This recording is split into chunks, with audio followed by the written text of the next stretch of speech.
It's time for todaysstocks.com with host Pat Bolland.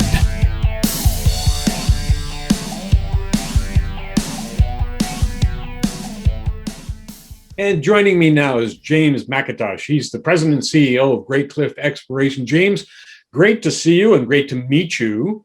And I know you've got drill results that you really want to talk about, but you got to tell me a little bit about Graycliff Exploration first. So we created Graycliff via spin-out last year. We went public in August of 2020, and the Shakespeare project is our listing asset. There's been work done over it over the years, really going back to 1903, but not a lot of very sophisticated modern exploration. Okay, so then you're doing work near the Shakespeare mine. As I read the press release, it sounded like you were kind of in the mine. So you're working around the mine as it stands, right? Correct.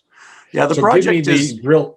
Give me the drill the results. project is roughly 80 kilometers from Sudbury, and it hosts the former Shakespeare mine. So it produced about 3,000 ounces of gold between 1903 and 1907. And in those days, that generated 56,000 US in revenues, but gold was $19 an ounce. So at today's prices, that'd be over 5 million. So that we're pretty excited about looking at it with some modern techniques. Okay, wow, that's fascinating. Talk to me first about the technology, and then give me the drill results as they stand currently, the ones you're announcing. Yeah. So when I say more modern, what they actually did back in 1903 was they found gold at surface and they sank a shaft.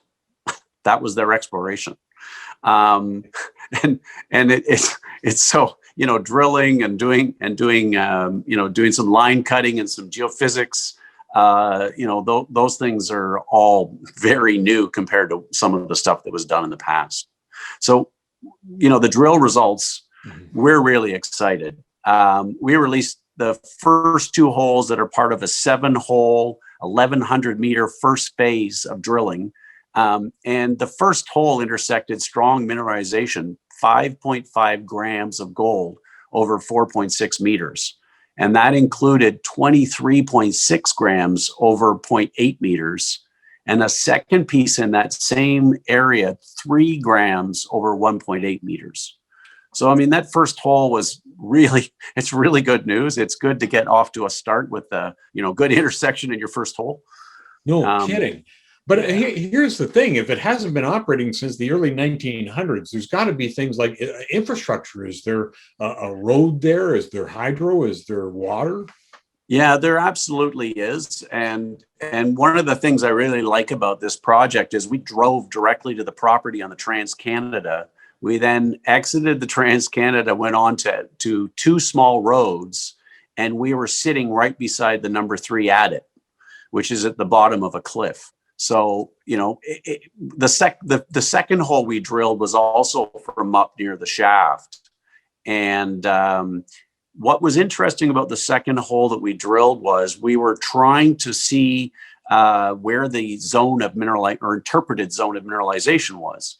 And the second hole actually encountered 2 areas of gold mineralization.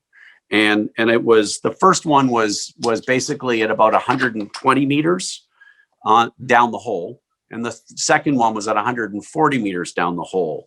And both of those were basically 1.5 meters on the first one of 1.7 grams of gold and 3.7 meters of width of 0.82 grams. And what this gave us was a second zone of interpreted mineralization in that second hole.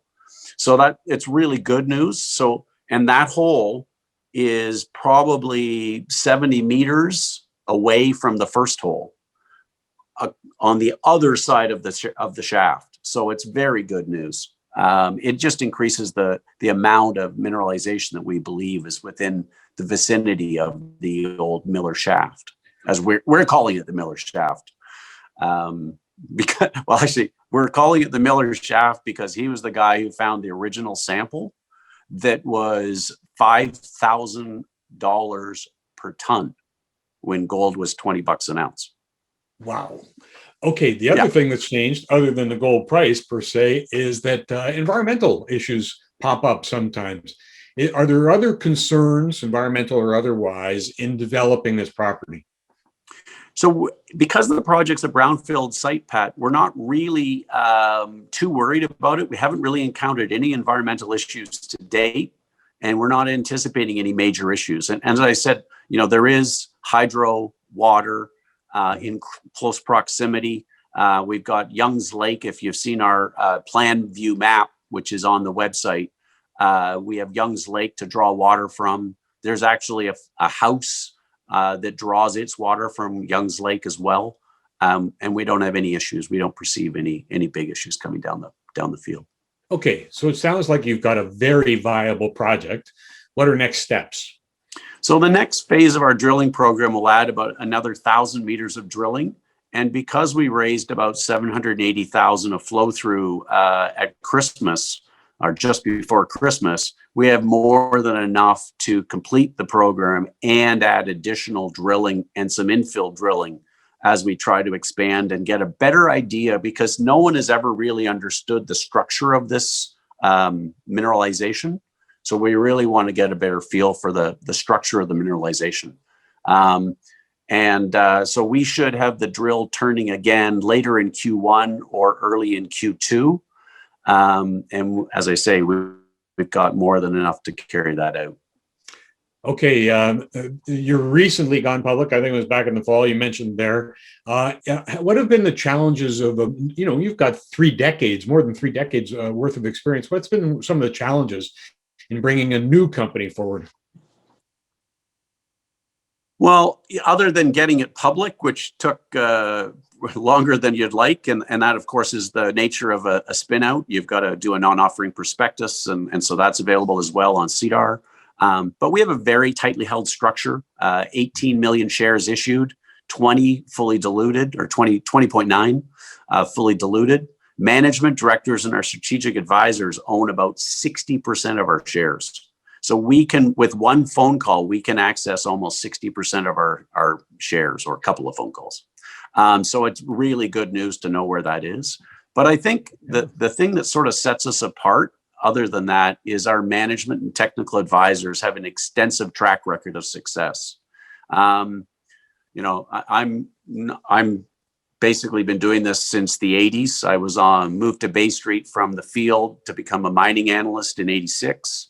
I've been running private and public companies for over 30 years. But I think one of the things that really attracted me to this project was we were able to get Bruce Durham as our QP. And Bruce, as you know, is a professional geologist with 40 years of experience. That's the Bruce, wasn't he with Hemlo? Yes, I was going to say, right. He was one of the integral members of several deposits, including the David Bell mine, the Golden Giant mine. And Bruce knows what he's talking about. And Bruce, we went over with Bruce and our other technical advisor, Don McKinnon Jr., a seasoned prospector, and Don Sr., of course, being the one of the founders of Hemlo. We went through it with them, and we sort of explained what we were going to try to do. And Bruce was like, "This makes a lot of sense. I'll come on as your qualified professional." And he's actually going to be the person targeting the next round of holes. So where they're going. So that's obviously very positive for us as well. And I think the other thing that I kind of like about this project is the Miller Shaft, which, as I mentioned, is named after the prospector that found it.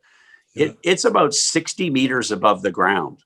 So there's a cliff, and which is most likely a fault. And the number 3 at it is 60 to 65 meters below. And it goes in, we can drive within a kilometer of the number 3 at it. And all of the mineralization that we've identified in this press release is all above ground. So you're not, yeah. So you could literally, if let's say we can get a large enough ore body, we would literally drop it to the number 3 at it, pull it out, and drive it to Sudbury and get it milled. So it's pretty interesting. So we're pretty excited. It sounds exciting, James. Thanks so much for the story. Yeah. Great one. Thank you very much, Pat. James MacIntosh, he's the president and CEO of Graycliff Exploration.